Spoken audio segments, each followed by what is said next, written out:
a telas tejidas de hilos se le llama en general tejeduría, ¿no? Igual como ustedes tal vez igual hayan visto alguna vez el tema de los hilos o las tejedurías antiguas, ¿verdad? Se utilizaban otros equipos en los cuales se entrecruzaban los hilos, ya formaban tejidos, ¿ya?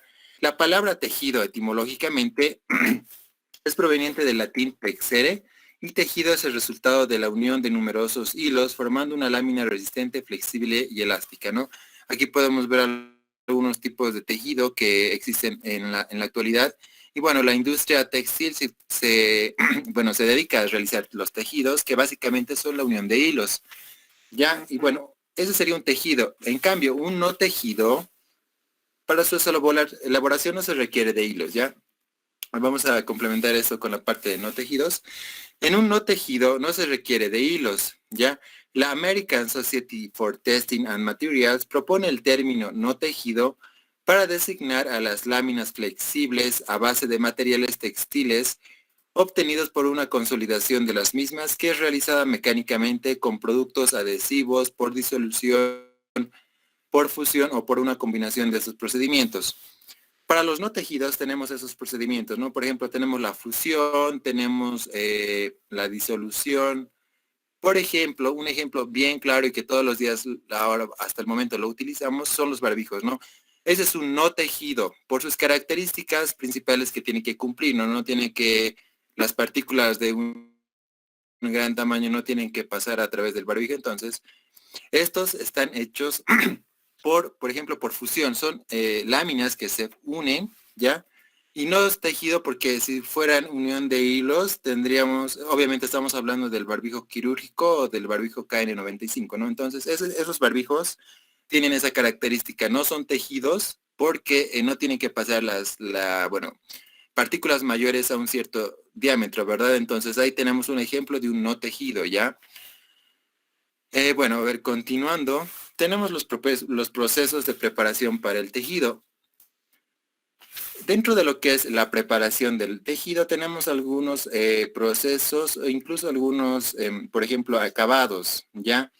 Tenemos, por ejemplo, lo que es el urdido, ya que, bueno, es un proceso de preparación que consiste en colocar la urdimbre en un formato cilíndrico, que es un rollo, con los hilos paralelos y con una longitud mayor al del metraje del tejido según la contracción que estos reciban en el telar, según el modo de obtención de los urdidos, se dividen en tres grupos en el tema de los urdidos, ¿ya?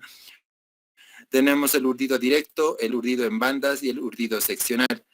El urdido tiene como finalidad preparar los hilos para que estos sean o puedan ser engomados, ¿ya? Y bueno, aquí tenemos su complementación o bueno, su siguiente fase en algunos casos que se necesita el engomado, que bueno, es otro proceso de preparación, ¿ya?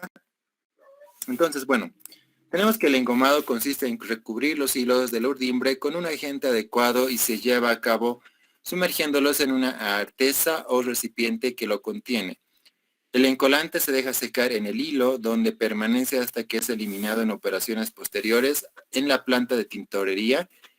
Y bueno, el objetivo de este proceso es proteger la urdimbre de las fuerzas de tracción, flexión y abrasión que sufre en el telar, aumentando la resistencia, reduciendo la pilosidad para reducir al mínimo sus roturas que originan pérdidas de producción, baja calidad y aumento de la carga de trabajo de los operarios.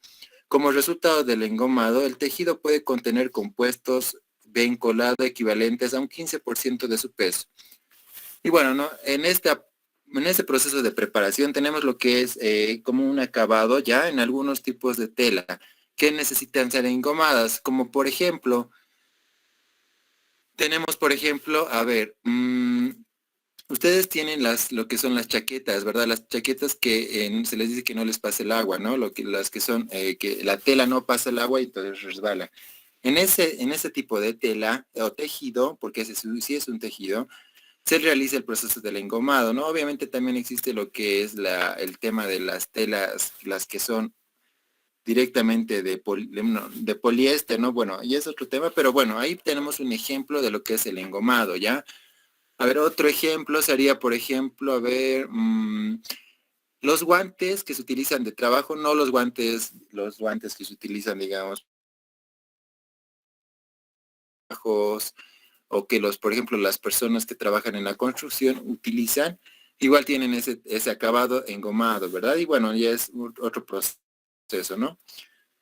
Entonces, continuando, tenemos el proceso de control de roturas por millón de metros urdidos, ¿ya? Y bueno, en esta parte es importante esta formulita porque igual entra la parte práctica.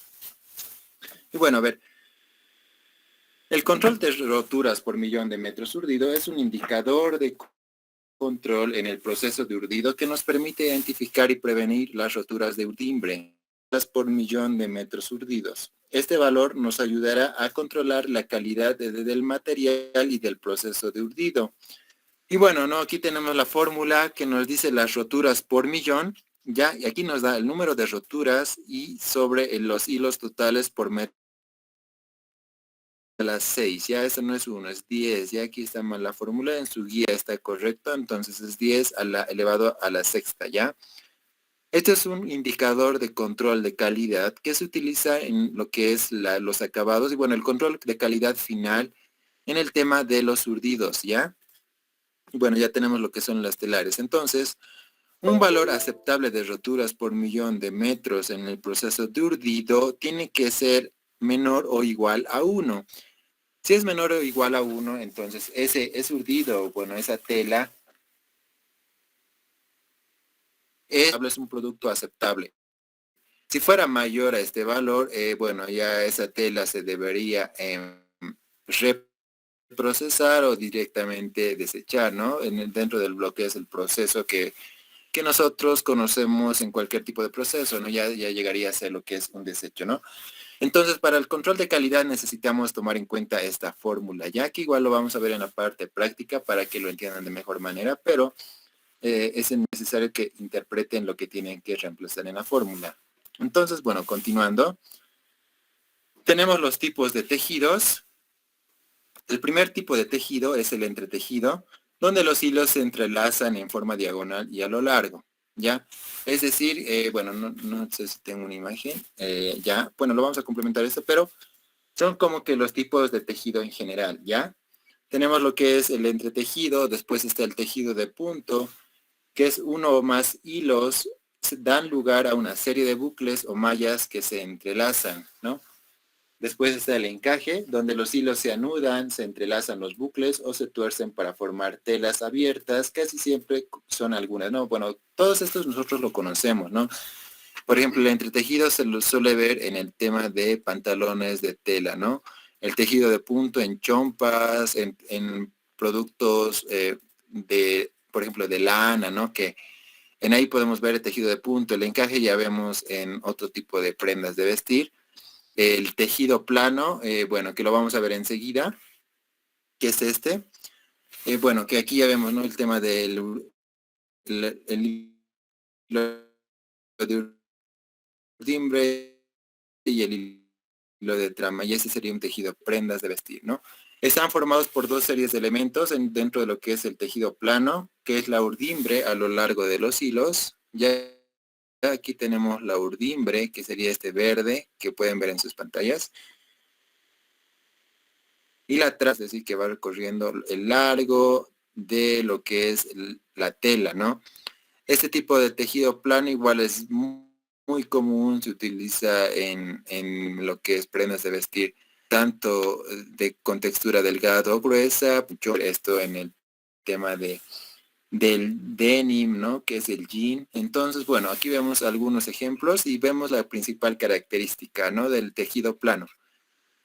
Las ondulaciones de un hilo se hacen siempre en un solo plano, o sea, de manera rectilínea, y el cruzamiento de los hilos se hace siempre con la trama que pasa por encima o por debajo de los hilos de urdimbre. La numeración realizada de los hilos describe las características del hilo, y esta denominación lleva el nombre de título y deben ir precedidos del símbolo del sistema que se hayan empleado. Dichos sistemas de numeración se clasifican en dos diferentes grupos, ya que se basan en planteamientos opuestos, ¿no? Bueno, estamos un poco repasando, ¿no? A ver, bueno, aquí tenemos igual otro ejemplo de tejido plano, ¿no? Igual este sería el hilo de urdimbre y los que están entrelazando son los hilos de trama, ¿no? Bueno, continuando. Y dentro de lo que es el tejido plano, ya tenemos tipos de ligamentos, ¿ya? Tenemos el ligamento tafetán, ¿no? Que bueno, es este que ustedes pueden observar desde esta manera en el cual se van entrelazando los hilos y este se denomina ligamento de tafetán, donde cada hilo de trama pasa alternativamente por encima y por debajo de los hilos sucesivos del urdimbre, ¿no? Como sabemos, en este caso los cafés serían los hilos de trama, no, los cafés serían los hilos de urdimbre, bueno, el hilo de urdimbre, y los blancos serían los hilos de trama. Cada hilo de urdimbre pasa alternativamente por encima y por debajo de los hilos sucesivos de la trama y es el más sencillo y utilizado, ¿no? Y ahí nos mencionan algunos ejemplos como la tela popelina, la tela bengalina y la bramante. Y estos son telas bastante comunes que hemos ido utilizando, me imagino. Después tenemos el ligamento de sarga, que es de este tipo que pueden ver en esta imagen. Y bueno, ¿no? Dicen los hilos de urdimbre y de trama hacen bastas por encima de 2 o más hilos de la dirección opuesta en una progresión regular hacia la izquierda o derecha. Y aquí vemos que se va a repetir como un patrón en el cual se van a ir saltando 2 hilos de urdimbre y bueno, ya aparece uno, después se saltan 2 y de esa manera es secuencial, ¿no? En los ejemplos del ligamento de sarga tenemos y ya como les dije, no, el tejido plano está en la mezclilla o el denim, pero bueno, en este caso serían ligamento de sarga, ¿no? Y finalmente, otro tipo de ligamento dentro de lo que es tejido plano es el ligamento satén, ¿ya?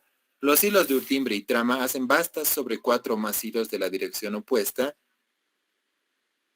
en una progresión regular hacia la izquierda o derecha. Y aquí vemos, ¿no? Igual es una progresión, en este caso es como que se van a ir formando como que unas letras B, ¿verdad? Entonces, bueno, podemos ver en algunas prendas de vestir igual. Y algunos tipos de tela como el satín y el raso. Bueno, entonces, ya hemos visto el tema del tejido plano. Y vamos a complementar con lo que es el tejido de punto, ¿ya? Y aquí vamos a ver otro tipo de tejido que igual es bastante común. Entonces vamos a igual ver los tipos de tejido de punto y bueno. ¿Qué nos dice en esa parte de tejido punto? Que están formados por una sola serie de elementos que se entrelazan consigo mismos. Y el entrelazamiento de un género de puntos se llama malla y se hace siempre de una manera curva, dándole al tejido una gran elasticidad, por lo que se utiliza para tejidos que puedan llevarse ceñidos al cuerpo. Ya, bueno, aquí tenemos una imagen de lo que es el tejido de punto, ¿no? Vemos aquí el tejido de punto, que es de esta manera, se van entrelazando como cadena, ¿no? Tienen esa característica. Y bueno, dentro del tejido de punto tenemos igualmente 2 tipos de tejido de punto en este caso, ¿no? Tejido de punto por trama, que es de esta manera, en el cual el que está constituido por un único hilo que se suministra en todas las agujas y va formando mallas, ¿no? En sentido transversal. Por ejemplo, en los tipos de tela que utilizan este tipo de tejido punto serían el jersey, el rib, la gamuza, el piqué, el polar y bueno, entre otros, ¿no? Estos son estas telas bastante conocidas y llevan este tipo de tejido de punto en este caso, ¿no?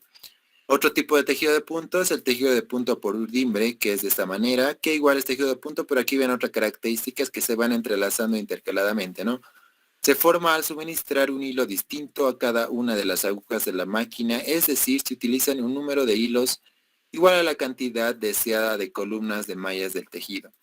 Y bueno, dentro de los ejemplos de estos tipos de tejido tenemos el tricot y la rachel, entre otros, ¿no? Son telas que tienen como característica este tipo de tejido, ¿ya? Y ahí tenemos los 2 principales tejidos, tanto el tejido plano y el tejido punto y sus principales tipos que están dentro de esto, ¿no?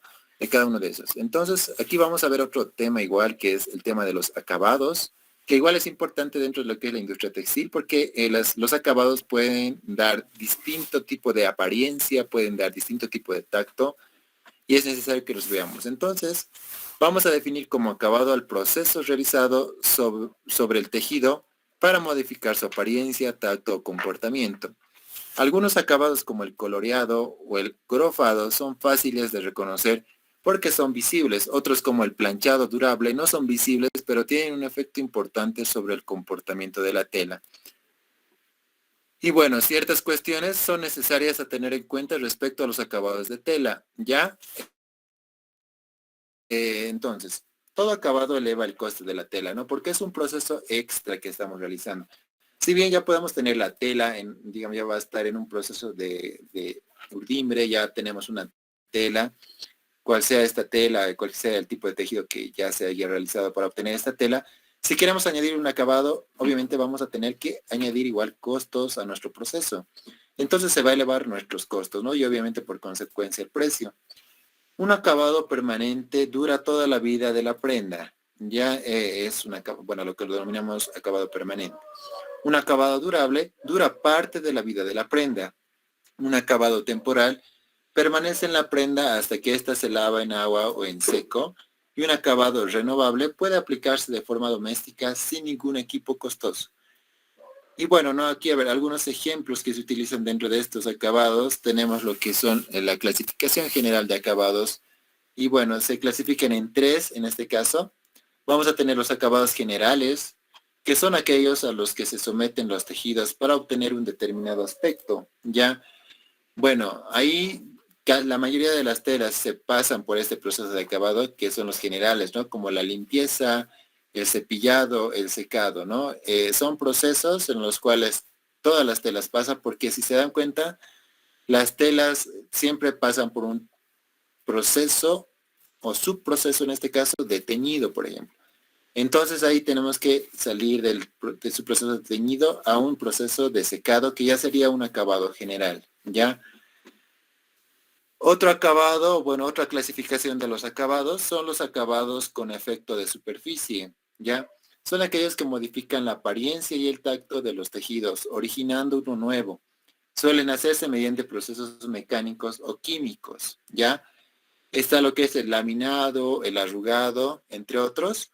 Y bueno, un ejemplo claro vemos en prendas de vestir, ¿no? Que tienen ese acabado como arrugado o bueno, también bastante lisos que se denominan laminados, ¿no? Entonces son muy lisos como las telas, por ejemplo, las telas que se utilizan para costurar o confeccionar lo que son los trajes. Entonces son telas que tienen un acabado laminado, ¿no? Y de hecho se puede notar porque esas telas tienden a no deformarse, ¿no? Otro tipo de acabados son los acabados químicos, que son aquellos que se dan a los artículos para mejorar su calidad y rendimiento aunque su aspecto no cambie. Algunos ejemplos son los acabados antideslizantes, los anti-peeling, los antiestáticos y los anti-moho, ¿no? Incluso bueno, en los últimos años, existen otros tipos de acabados químicos, por ejemplo, los antibacterianos. Entonces, igual por el tema de, bueno, lo que sabemos todos, siempre se tiene nuevas tecnologías, ¿no? Que van añadiendo estos acabados que las personas buscan y al fin de cuentas compran también, porque sabemos que todo producto va tratando de cubrir una necesidad, ¿no? En general de todas las personas. Entonces, por ejemplo, tenemos el acabado en el cual las telas pueden adaptarse a la temperatura del ambiente. Si tenemos, por ejemplo, en un ambiente caluroso, en un país donde está lo que es la playa o, por ejemplo, Santa Cruz, en nuestro país, tenemos que, por ejemplo, pueden haber algunos tipos de telas que siempre se van a mantener frescas, ¿ya? Y ese es un acabado químico, por ejemplo. Ya, entonces ahí vemos un tipo de acabado. También en ambientes como por ejemplo en nuestra ciudad de La Paz o en otras ciudades en los cuales siempre se tiene un constante frío o temperaturas bajas, entonces ahí vemos otro tipo de acabados en los cuales las telas van a ser un poco más permeables, ¿no? Van a tratar de mantener el calor dentro de lo que es la tela. Entonces ahí vemos el tema de los acabados, ¿ya? Igual el tema del antideslizante, el antimoho, por ejemplo, el antideslizante podemos encontrarlo en carcasas de teléfonos celulares. Ahí vemos algunos acabados antideslizantes, en fundas de lo que es, por ejemplo, los muebles, por ejemplo, no sé, así. Ya bueno, ustedes ya pueden darse cuenta que algunos tipos de telas que tienen comúnmente tienen algún tipo de acabado, ¿no? Y bueno, entonces vamos a ir ya en la última parte de la guía del día de hoy. Vamos a hablar de los telares, ¿ya? Y bueno, los telares son básicamente esto, ¿no? Este es uno industrial y este es un artesanal. Y bueno, pero ¿para qué sirven estos telares? El tejido se lleva a cabo en una máquina llamada telar, ¿ya? Y esta operación se la conoce como tizaje. Los hilos de urdimbre pasan por los lisos que están contenidos en unos marcos llamados cuadros. Al levantar un cuadro arrastra consigo los hilos pasados por sus lisos. El objeto del telar es producir un tejido entrecruzando los hilos de la urdimbre con las pasadas de la trama, ¿no? Y bueno, es básicamente lo que se utiliza, ¿no? El entrecruzado de los hilos. Y bueno, tenemos dos tipos de telares, ya los telares artesanales, que son esta imagen de la parte izquierda. Y bueno, estas son algunas estructuras básicas que utilizan o se mueven de acuerdo a lo que están armado en su estructura, ¿no? Van entrecruzando los hilos de manera mecánica, de acuerdo al ritmo también del operario. En este caso es un poco más manual, digamos, ¿no? A pesar de que es una máquina, sí, pero es al ritmo del operario, también van, de acuerdo a eso también tienen menor rendimiento a comparación de los industriales, pero se utilizan estos tipos de telares a veces para poder obtener, digamos que productos con mejor acabado tal vez, o tal vez productos con menores fallas, ya que esto se utiliza, o sea, se los fabrica en estos telares más manualmente, digamos, ¿no? Entonces ahí podemos detectar algunas fallas, podemos ir corrigiendo esas fallas a medida de lo que está avanzando el tejido, ¿no? O el urdimbre. Entonces ahí vemos, bueno, los telares artesanales.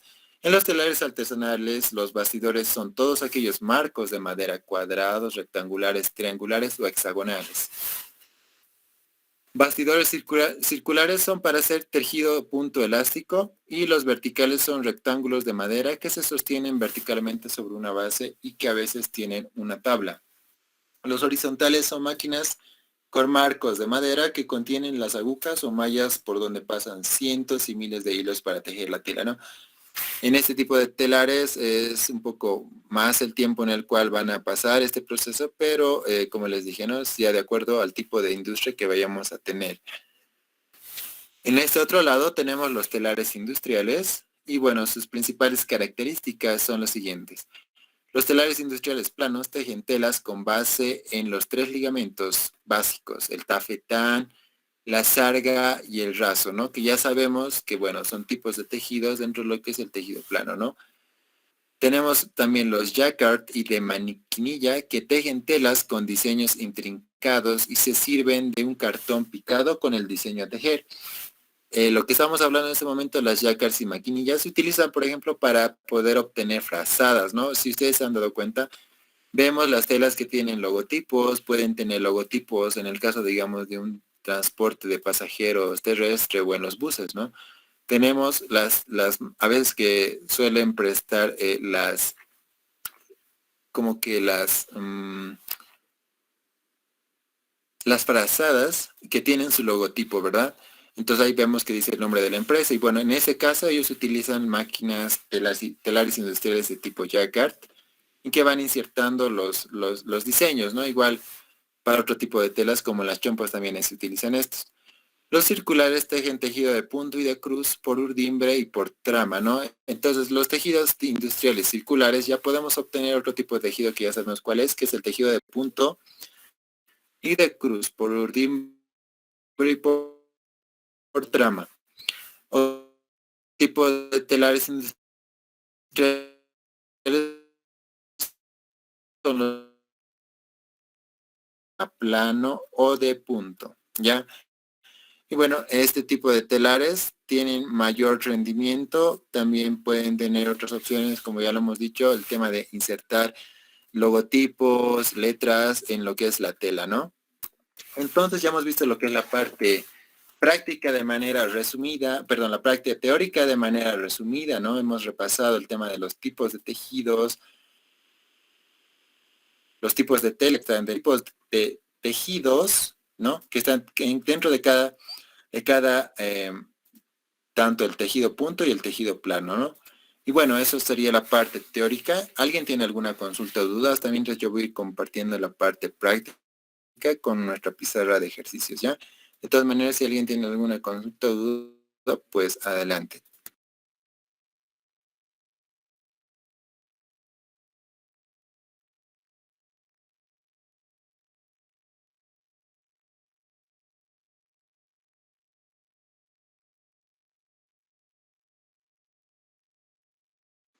Bueno, entonces continuemos. Vamos a ver el tema de los ejercicios, que bueno, esta es la parte que más nos importa, ¿no? A veces, porque esto es lo que entra al examen. Entonces vamos a ver, creo que han levantado sus manos y bueno, ¿no? Como estaban atentos, vamos a hacer valer esta vez lo que han ido levantando las manos. Entonces, primero está Giovanna, por favor, si puedes leer el primer enunciado. Está bien, sí. Ejercicio 1. ¿Cuál será el valor en sistema de Nier de un hilo a 5 cabos si 685 metros del mismo pesan 39,96 gramos? Muchas gracias, Giovanna. Perfecto, entonces vamos a resolverlo. Y si se va a dar de cuenta que es básicamente lo que hemos visto en la anterior clases, simplemente vamos a añadir el número de cabos en este caso, ¿no? Entonces anotaremos nuestros datos, tenemos nuestros datos que nos brindan y vemos, a ver, el peso de este hilo que queremos titular es de 39,96 gramos. Perfecto. Su longitud es igual a 685 metros y en este caso nos dice sistema de Nier. Entonces nos vamos a ir y vamos a recordar nuestros valores que están en nuestra anterior guía, ¿verdad? Recordamos estos valores, buscamos sistema de Nier, que en este caso es 9000 metros por gramo. Ya esa es la constante que utilizamos, la constante KD, para el método directo. Y dentro del método directo está el sistema de Nier. 9000 metros por gramo. Y nos dice un hilo de 5 cabos. Perfecto, anotamos los números de cabos. Y perfecto, bueno, ya tenemos nuestra fórmula en nuestra anterior guía. Esa es la fórmula para el sistema numeración directo, ¿no? Directamente vamos a ir reemplazando los valores y vamos a darnos cuenta aquí al final dónde vamos a utilizar el tema de los cabos. A ver, reemplazamos los valores, entonces tenemos la constante KD que va a ser igual a 9000 metros por gramo, 9000 metros por gramo. El peso es de 39,96 gramos y lo que es la longitud es igual a 685, ¿verdad? 685. Creo que ya sacaron, entonces vamos a verificarlo enseguida, pero yo voy a resolverlo primero, ¿ya? Y bueno, el valor que me sale en este caso es igual a 525, redondeándolo, ¿ya? 525 va a ser el valor que nos va a salir. Y bueno, ya la titulación es la parte importante. En este caso, si fuera de un solo cabo, aquí acabaríamos poniendo, ¿no? 525 de Nier. Pero en este caso nos dicen 5 cabos, para lo cual tenemos que anotar este valor que hemos hallado de 525 sobre el número de cabos que va a ser 5. 525 entre 5 sale un valor de 105. Perfecto, y bueno, ya finalmente vamos a interpretar estos resultados para el número de hilo. Entonces el número de hilo va a ser lo siguiente, va a ser 105 de Nier, ¿ya? Porque estamos dentro del sistema de Nier, de 5 cabos, ¿ya? Y así es como vamos a titular este primer hilo que nos pedía en este primer ejercicio, ¿no? No es nada difícil, no es nada diferente, simplemente en el sistema directo lo vamos a dividir entre el número de cabos, ¿ya? Enseguida se van a dar cuenta la diferencia con el sistema inverso, pero en este es en el sistema directo. ¿Alguien tiene alguna consulta en este primer ejercicio? Perfecto, nadie. Entonces nos vamos al segundo. Pueden bajar sus manos, por favor. Yo les voy a decir cuándo levantar para que todos tengamos las mismas oportunidades. Ya entonces yo me voy a ir a nuestra pantalla de la sala de Meet y yo les voy a decir en qué momento levantar. Un momento, por favor. Entonces, ahora sí, levanten, por favor. Ya, perfecto. Entonces, primero está Jason, por favor, adelante. Ya, perfecto. Ejercicio número 2. ¿Cuál será el número métrico de un hilo de 4 cabos si 210 metros del mismo pesan 30 gramos? Gracias, Jason. Entonces ya te anoté. Entonces, bueno, vamos a resolver este segundo ejercicio. y vamos a anotar nuestros datos, ¿no? Siempre tenemos que anotar nuestros datos para tener todo en orden, ¿no? Primero tenemos un peso de 30 gramos, tenemos una longitud de 210 metros, tenemos que nos está hablando del sistema de número métrico. Para el número métrico vamos a recordar nuestros valores del método inverso, ¿verdad? Valores de la constante KI. Para el número métrico es igual a 1 gramo por metro y los números de cabos es igual a, en este caso nos dice 4 cabos. Entonces lo anotamos. Perfecto, ya tenemos todos nuestros datos. Vamos a recordar la formulita para el método inverso. Igual lo tienen en sus guías. Lo anotamos la fórmula y reemplazamos datos. Entonces vamos y reemplazamos datos. 1 gramo por metro, longitud igual a 210 metros y el peso es igual a 1 gramo, el peso es 30 gramos, 30 gramos. Excelente, lo anotamos, ya realizamos lo que es el cálculo matemático correspondiente y tenemos el resultado de 7, ¿no? Porque bueno, 210 entre 37 por 1, que es la constante, nos va a seguir siendo 7. En este caso, método inverso es lo inverso, ¿no? Valga la redundancia, al método anterior, que era el directo. Entonces, en este caso vamos a hacer lo contrario, que va a ser multiplicar el resultado que hemos obtenido por el número de cabos, ¿ya? 7 por 4 es 28, y el número de hilo va a ser lo siguiente. Vamos a anotarlo, número métrico que hemos ido trabajando en este ejercicio, 28, que nos ha salido el resultado del cálculo. 28 fracción 4 cabos, ¿verdad? Porque en este caso nos decía un hilo de 4 cabos. Entonces ya tenemos eso. Perfectamente ya lo tenemos. Y si se dan cuenta es simplemente al revés, ¿no? Es la inversa de lo que habíamos realizado en el método directo. ¿Ya? Y bueno, es simplemente lo contrario. ¿Alguien tiene alguna duda en este ejercicio número 2? Ninguno. Entonces vamos a irnos al tercer ejercicio, que ya va a ser un poquito más largo, pero no mucho. Y vamos a irnos a la sala de Meet. Voy a bajar las manos de todos y ahora sí pueden levantar. Entonces vamos a ver el orden ya. Primero está Linder, por favor, Linder. Adelante, puedes leer el tercer enunciado. Se pretende obtener un hilo retorcido a partir de 4 conos del mismo hilo. Cada cono de hilo posee un diferente número de titulación. H1 es igual a N20, H2 es igual a N6, H3 NM15 y H4 NE10. Y el peso de cada cono de hilo es de 35, 18, 22 y 25 gramos respectivamente. Calcular, inciso A, el número de titulación del hilo retorcido. Inciso B, cuántos metros de el hilo 2 y el hilo 4 no se utilizarán en el retorcido del nuevo hilo. Gracias, perfecto. Gracias, Linder. Entonces, bueno, vamos a anotar nuestros datos. Por si acaso, este era un tipo ejercicio de examen ya que ha entrado un semestre. Entonces, bueno, es importante igual que lo repasemos y lo veamos cómo se resuelve, ¿no? Es bien sencillo. Primero anotamos nuestros datos. Tenemos los números de titulación primero. Tenemos NM20. Tenemos un peso respectivamente de 35 para este primero. Después tenemos NM6, que es número métrico, ¿verdad? No se olviden de eso. Número métrico 6, peso 18. Tenemos en el tercero número métrico 15, peso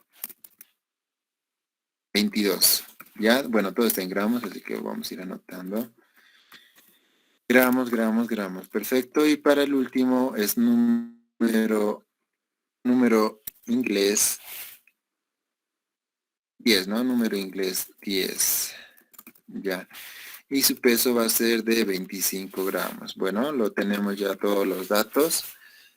Ya, y bueno, ya tenemos los datos. Tenemos que identificar para cada uno de estos en qué tipo de titulación está o método de titulación, si está en método inverso o método directo. Para el primero es número métrico. El número métrico está dentro de lo que es el método inverso, para lo cual utilizamos la fórmula para el método inverso.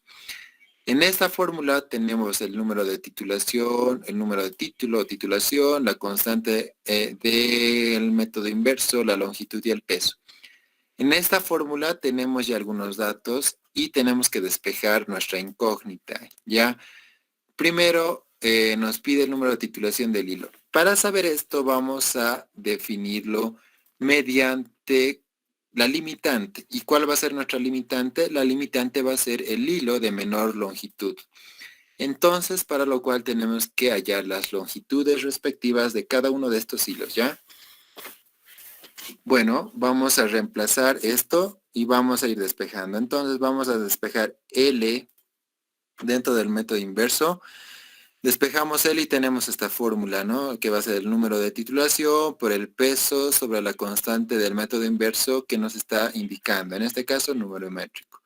Perfecto, vamos a ir con los primeros datos. El primer dato para el primer hilo es igual a número de titulación es 20, ¿ya? NM simplemente es para darnos cuenta de la constante, pero el número de titulación va a ser 20 por el peso, que en este caso es 35, sobre la constante del número inverso, que es 1 para el número métrico, ¿verdad? Entonces ya tenemos esto y listo, ya tenemos eso. Realizamos el cálculo matemático respectivo, que en este caso nos va a salir, a ver, lo voy a calcular, nos sale lo siguiente, es 20 por 35, 700 metros, ¿ya? El primer hilo va a tener 700 metros de longitud. Para el siguiente hilo, número 2, vamos a hacer lo mismo igual es número métrico, entonces vamos a hacer lo mismo, ¿ya? Número métrico, 6, nos dice 6, por el peso que es 18 gramos, sobre la constante del número métrico que es 1, entonces ya tenemos esta fórmula, realizamos el correspondiente cálculo matemático que va a ser 108 metros, y ahí vemos que la longitud del hilo 2 es 108. Para el tercero lo mismo, tenemos igual número métrico 15, ¿no? Número métrico 15, lo anotamos, 15 por el peso que va a ser 22. La constante del número métrico es 1 gramo por metro y ya tenemos nuestra fórmula completa. Vamos a realizar el cálculo matemático, es 15 por 22, 330 metros. Perfecto, lo tenemos ya. Nos vamos al último hilo y en este caso ya no es número métrico, ¿no? Es número inglés 10, pero seguimos manteniéndonos en el método inverso. Si en el caso, en este ejercicio, nos hubieran dicho, por ejemplo, no sé, hilo 10 de Nier, digamos, entonces ya hubiéramos tenido que utilizar la fórmula para el método directo y las constantes para el método directo, pero bueno, en este caso simplemente nos mantenemos en el método inverso en todos los hilos.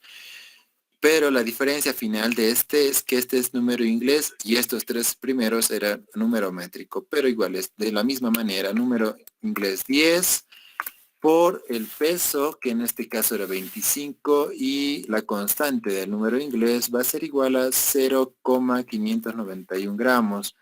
Realizamos el correspondiente cálculo matemático, que a ver, es lo siguiente, 10 por 25 sobre 591, nos sale 423, redondeándolo ya, 423. Y bueno, tenemos ya las 4 longitudes, y como les dije en un inicio, para definir el número de titulación del hilo retorcido, nos vamos a definir por la limitante. La limitante en este caso, ¿cuál es? Es el hilo número 2, ¿no? Porque el primero es 700, es largo, el segundo ya es 108, el tercero es 330 y el 4 es 423. ¿Cuál es el más corto de los 4 hilos? Pues el número 2, ¿no? El hilo número 2 va a ser el más corto y para poder obtener un hilo retorcido de 4 cabos, vamos a tener que, bueno, solamente tener un hilo de 108, porque si vamos a 109 ya no va a poder ser de 4 cabos, pues ya no va a haber el hilo 2, ¿no? Y bueno, finalmente el número de titulación será lo siguiente. Va a ser la misma nomenclatura del hilo número 2, que en este caso es número métrico, ¿ya? Número métrico 6, ¿ya? Bueno, aquí está. Número métrico 6. con 4 cabos, ya tienen 4 cabos, entonces vamos a dejarlo con 4 cabos. Igual, si fueran más cabos, pues simplemente seguimos haciendo esto, nos despejamos la L y vamos haciendo lo mismo hasta acabar la cantidad de hilos y finalmente le encontramos nuestra limitante y anotamos la misma titulación del hilo limitante con, obviamente, con la cantidad respectiva de cabos del ejercicio, ¿ya? Y bueno, el inciso A ya está. El inciso B que nos decía cuántos metros de H2 y H4, hilo 2 y hilo 4, no se utilizarán en el retorcido del nuevo hilo. Bueno, básicamente es restar lo que sobra porque en el 108 ya se va a cortar y ya vamos a acabar y lo demás nos va a sobrar. Entonces, bueno, nos pide el retorcido sobrante del hilo número 2 y el 4. Ya. Para lo cual vemos que el hilo 2 queremos verlo en metros, hilo 2 restante, el hilo 2 va a ser nuestro limitante en este caso, ¿no? Que era 108 metros. Y bueno, de este hilo vamos a utilizar absolutamente toda la longitud y bueno, 108 menos 108 es 0 metros. Del hilo 2 nos va a quedar 0, mientras que del hilo 4 tenemos que es 423 la longitud del hilo 4 menos la longitud del hilo 2 que era 108. El restante del hilo 4 que nos va a sobrar va a ser igual a 315 metros. Entonces, bueno, lo anotamos y ya está resuelto el tema del inciso B. Y bueno, ¿no? Ese es el ejercicio número 3. ¿Alguien tiene alguna consulta o duda? Sí, sí, una consulta. No Adelante. comprendí muy bien. ¿Cómo detectamos si es un método directo, por favor?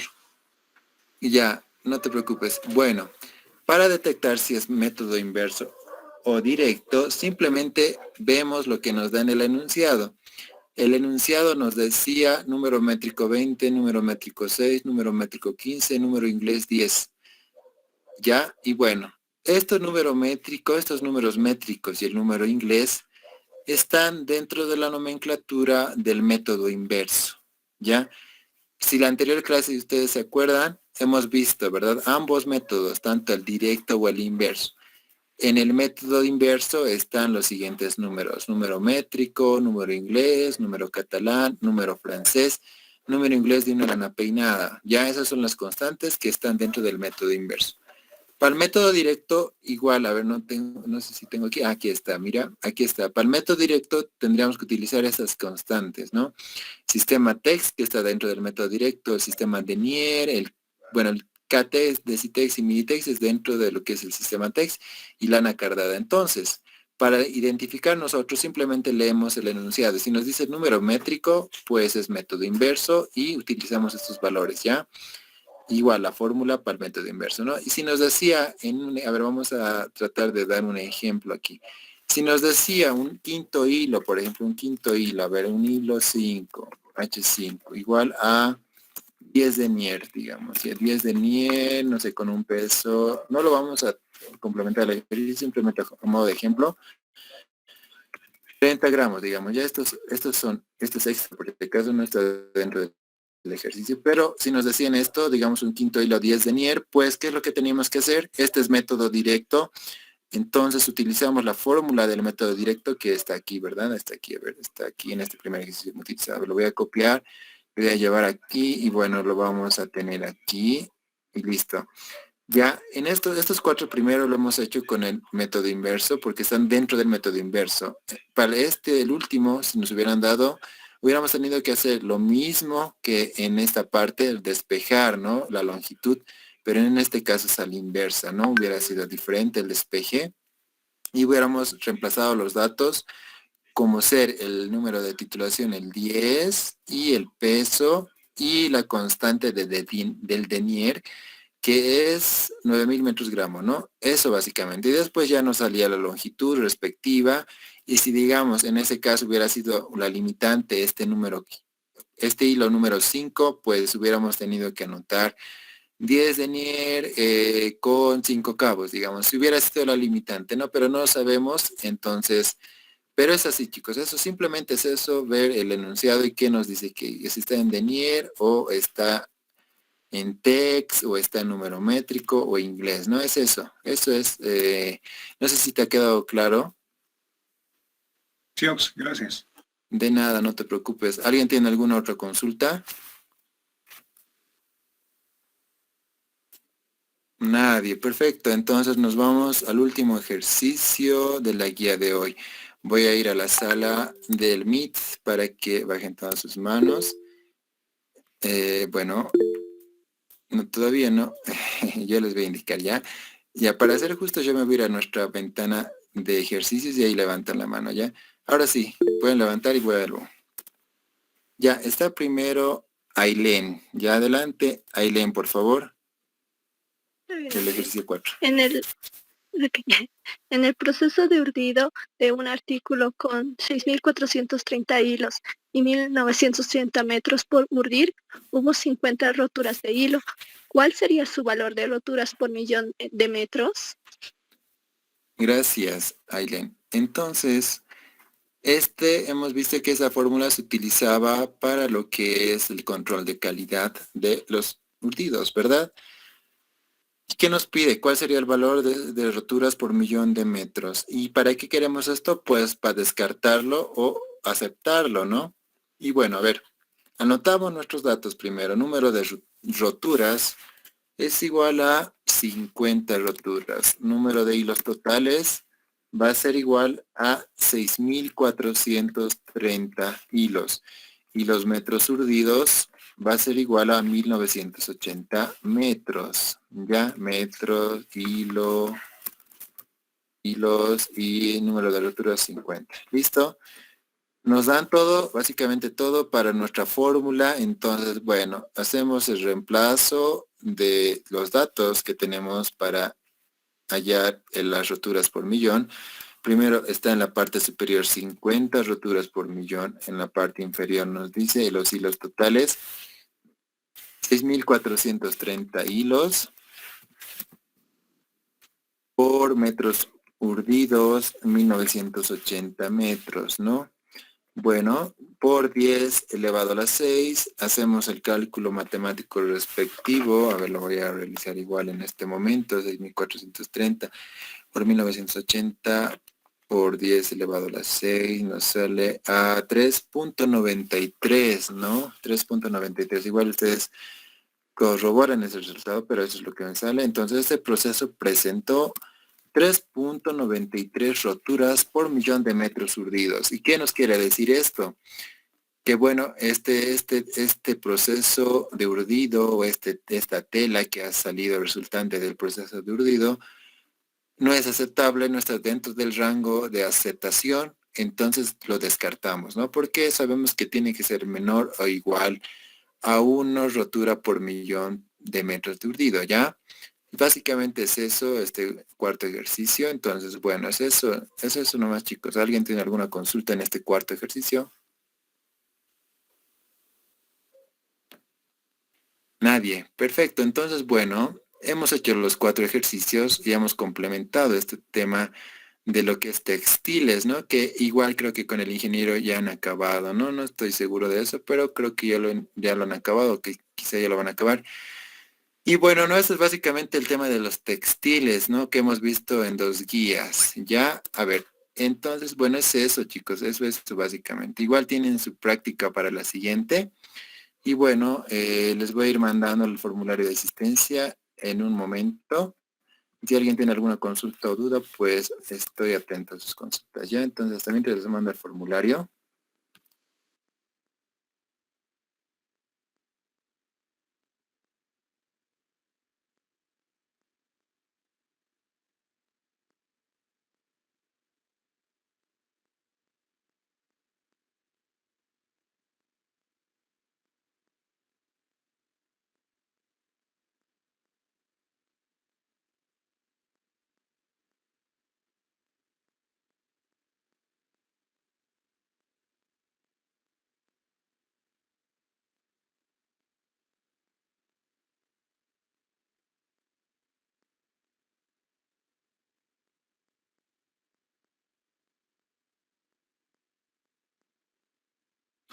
Perfecto, entonces ya está en nuestra sala, en el chat de esta sesión, ya tienen El link del formulario, por favor, llénenlo. Nos vamos a dar unos 2 minutitos para llenar el link del formulario de asistencia y después llamamos la lista y ya estamos, ¿ya?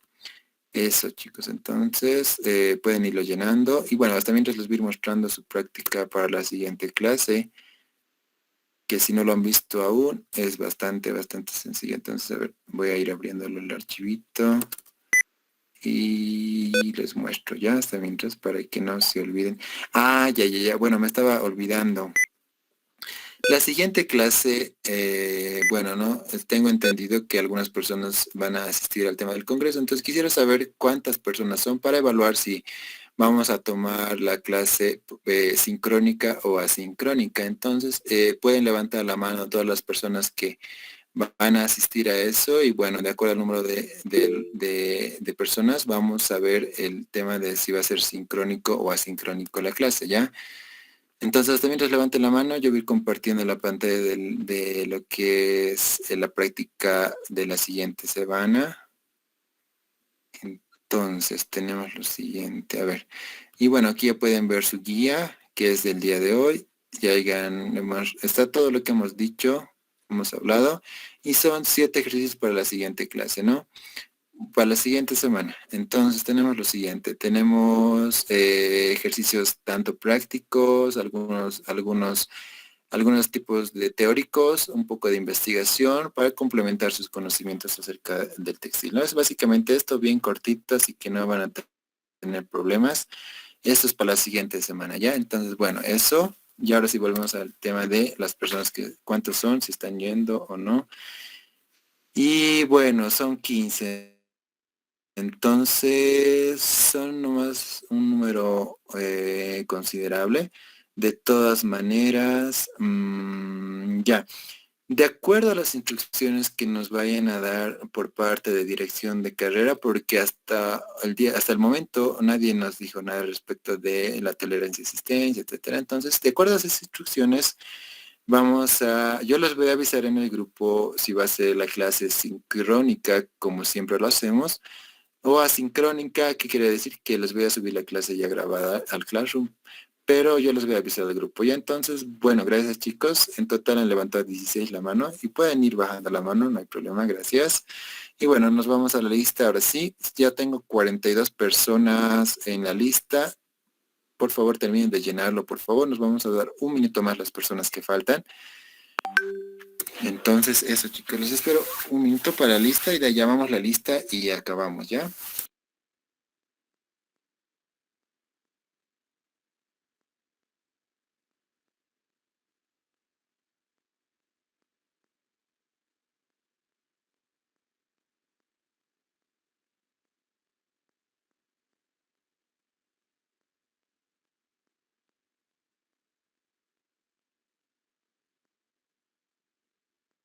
De todas maneras somos 51 en la sala, pero bueno, solo hay 43 en la lista. Me imagino que... Presente, Oxy, hasta luego. Hasta luego, Eileen. Gracias. Flores, Carlos. Presente, Oxy. Gracias. Marco Antonio Quisbert.